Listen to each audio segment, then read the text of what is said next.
Hey, what's going on, APUSH people? We got another good video for you today. This one is on the end of the second party system and the election of 1860, one of the most important elections in U.S. history.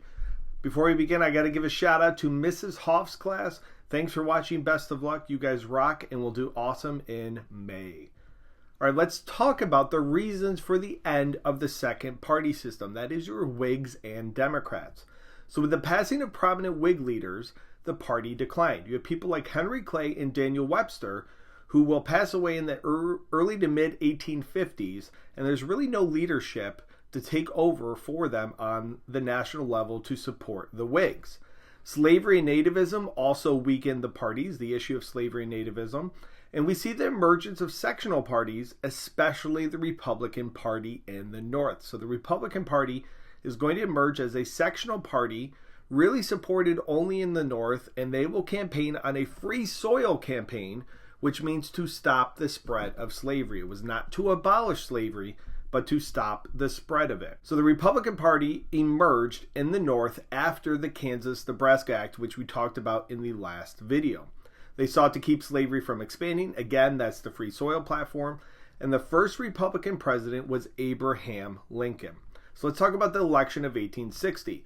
There are four candidates. The first one is Abe Lincoln, who is a Republican, John C. Breckinridge, who is a Democrat, Stephen Douglas, who is a Democrat, and you're probably wondering, why are there two Democrats? Well, Stephen Douglas really campaigned on popular sovereignty, so he's going to get support in the North, and John C. Breckinridge is going to get support in the South. So this is going to split the votes among the two Democrats, which will ultimately lead to Abe Lincoln winning.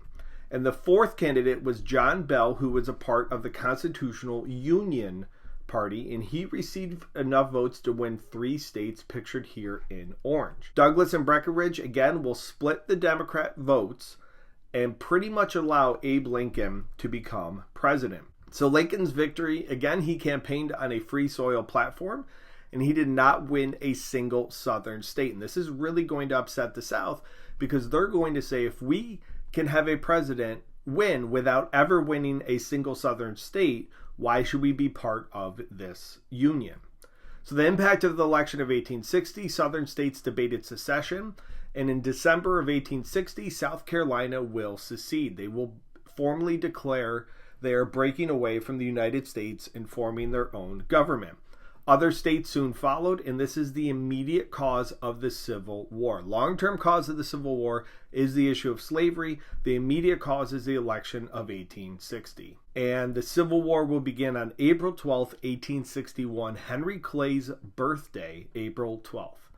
All right, let's end with a quick recap. We have reasons for the decline of the second party system. Know that the Republican Party was a free soil platform. Candidates in 1860, and secession after Lincoln's victory. All right, guys, look forward to see you back here for video number 34, the Civil War. Thanks for watching. Best of luck this year, and have a good day.